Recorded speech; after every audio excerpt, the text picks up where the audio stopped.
মধ্যে বলেন وَإِذَا قُرِئَ الْقُرْآنُ فَاسْتَمِعُوا لَهُ وَأَنصِتُوا لَعَلَّكُمْ تُرْحَمُونَ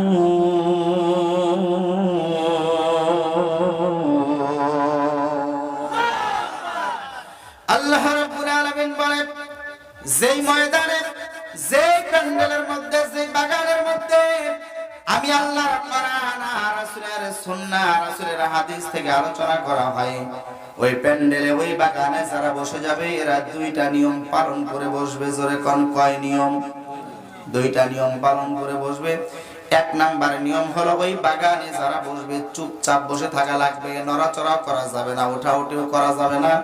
দুই নাম্বার আল্লাহ রাব্বুল আলামিন বললেন ওই বাগানে বসে শুধু থাকলে হবে না, আমি আল্লাহ পাক রব্বুল আলামিনের ওই কালামুল্লাহ শরীফের রাসূলের হাদিস শরীফের আলোচনাগুলো মনোযোগ দিয়ে শোনা লাগবে।